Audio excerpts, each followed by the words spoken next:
வணக்கம், வாழ்க வளமுடன். பூர நட்சத்திரம் அன்பர்களுக்கும் நேயர்களுக்கும் ஆனந்த வணக்கங்கள். பூர நட்சத்திரம் ஆண்டாள் அம்மா பிறந்தது நட்சத்திரம் பூரம்தான். சுக்கிரன் ஆதிக்கம் உடைய நட்சத்திரம் எதுனா பூரம். ஆடிப்புறம் சொல்கிறோம் இல்லையா, சுக்கிர பகவான் ஆதிக்கம் உடைய நட்சத்திரம் பூரம்.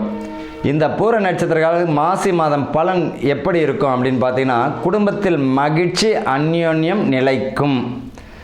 பிரிந்த தம்பதியினர் ஒற்றுமையுடன் சேர்வதற்கு வாய்ப்புகள் உண்டு. பிள்ளைகளுக்கும் தந்தைக்கும் பிரிவு இருந்ததுன்னா சேர்ந்துருவாங்க.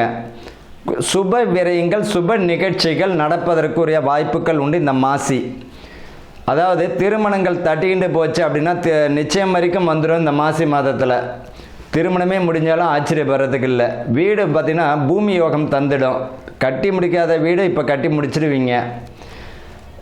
மேலதிகாரினுடைய பாராட்டுகளை பெறுவீங்க.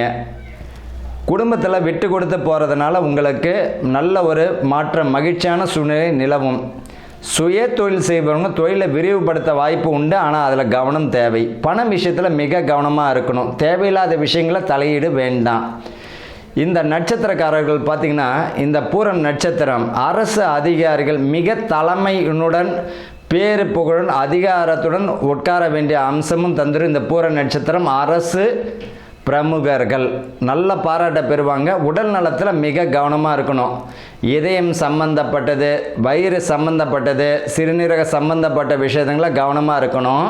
ஆனால் பேரு புகழ் வந்துடும். ஆளுமை மிக்கக்கூடிய அம்சமாகவும் வருவதற்கு வாய்ப்புகள் உண்டு. பூரம் நட்சத்திரத்தில் ஒரே ஒரு பரிகாரம் என்னென்னா, உடல் ஆரோக்கியத்தில் கவனமாக வைங்க. மற்றபடி போராட்டங்கள் இருக்கும். அந்த போராட்டத்தில் வெற்றி பெற்றுருவீங்க. வாழ்த்துக்கள். வாழ்க வளமுடன்.